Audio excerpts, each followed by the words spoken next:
Hello, everybody. I'm a practicing therapist and a doctoral student of psychology. Today, let's go over a topic that a couple of you guys were asking about regarding a boundary that you have within yourself that actually helps an avoidant to feel more comfortable actually accepting their love for you and falling in love with you. Obviously, it's not making them fall in love, but it kind of looks like that because they're able to accept their love more easily. It's more palatable because of this boundary that you're setting within yourself, right? You're not necessarily telling them what to do, but you're operating in this type of perspective, okay? And actually, it's just very simple. It's emotional independence and non-reactivity. And we're going to talk about ways that you can do that, but also what it looks like. And that's kind of the goal of this video. At the end, we're going to summarize and then we're going to wrap it up. Was a long day for me, so I might be a little bit all over the place. So forgive me for that, but we're going to go ahead and jump right in. The very first one is you want to learn to self-regulate before responding, okay?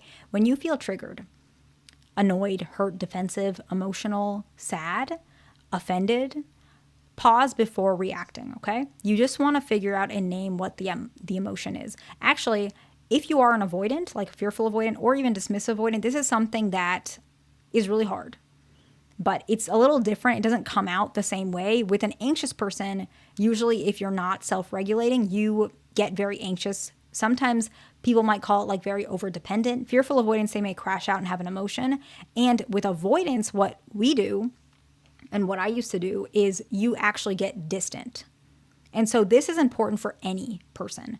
Understand what you're feeling. Is it stress? Is it shame? Is it fear? Is it that you feel unappreciated by your partner? Whatever it is, try to feel your actual feeling before responding. So just be more aware of it. And then at that point, what you can do is you can see if this needs a conversation, if this needs a time for you to just be by yourself. Is it time for you to talk on the phone with some friends because maybe you're feeling lonely?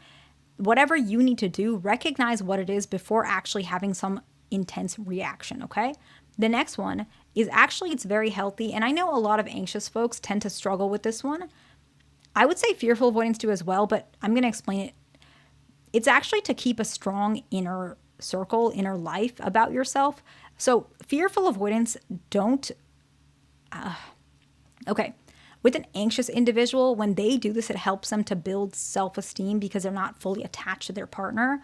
Fearful avoidance, some of you guys don't have this, but it's because you don't want to. It doesn't necessarily, like you have more room, you have more for your independence.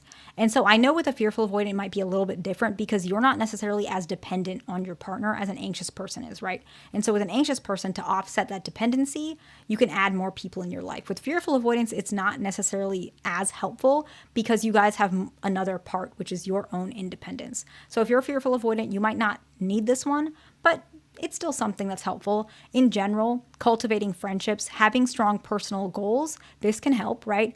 Having hobbies that are specifically yours. Fearful avoidance, I know some fearful avoidants actually do struggle with hobbies a lot of times because there's a lot of mental health issues, more particular with fearful avoidance because of the increase of trauma that y'all have. Sometimes you guys, you might just, you have hobbies, but I think most of you guys do things that are more like emotionally detaching type of behaviors, watching TV, binge watching TV, video games, just shutting yourself in your room and just decompressing. That's okay. But sometimes build some hobbies in as well. Painting, running, I don't know, writing, whatever you want to do so that you can enjoy the life that you have that you've cultivated for yourself rather than just your own emotional detachment or your partner, okay? And then for anxious folks, it helps you to actually have more independence, okay? And particularly for anxious folks, practice a little bit of solitude and enjoy that solitude. Obviously, that's not going to really help with fearful avoidance because you already enjoy your solitude, okay? The next one is, this is going to be helpful for any attachment style. A way to emotionally regulate is to stop taking everything personally, okay?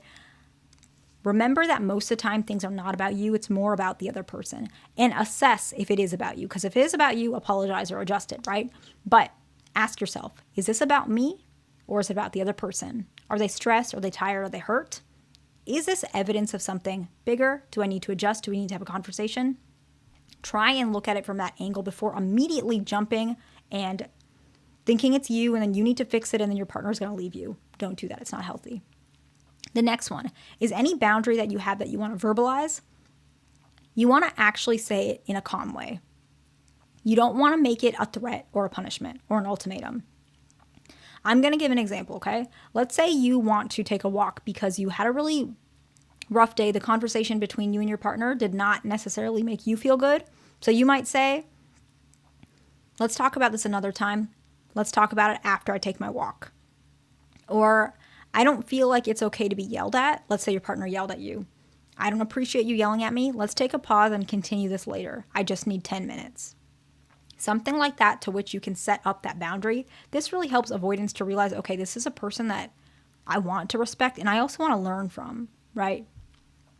The next one is you want to actually practice some self-validation instead of continuously seeking reassurance. You still can seek reassurance, right? Nobody's perfect.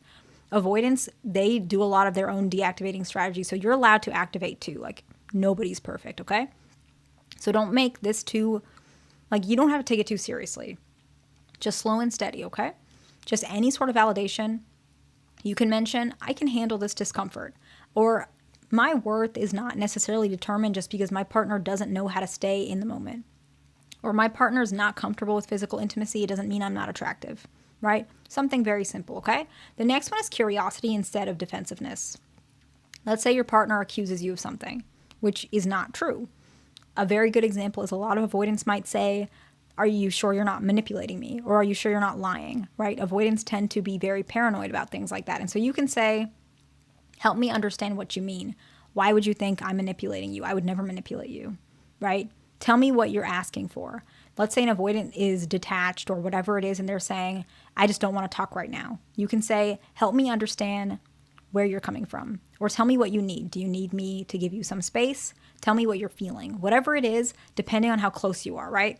Because it depends. Some avoidants might not even appreciate that because they're not ready, but that doesn't mean you can't communicate that. Because remember, you're modeling this also for the future version of your relationship. Sometimes avoidants, they can get triggered at first about something, but eventually they come around. It's really common, actually. I can remember many times in my own relationship to which something I did or said, because I was, setting my own, I'm just naturally a little bit more like rigid.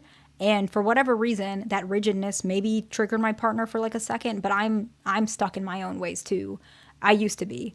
And eventually he would come around, and then vice versa. He would do that, and then eventually I would come around. So in general, even if your partner's a little bit triggered about some of your curiosity or your boundaries or your defenses, eventually they come around depending on how close you are.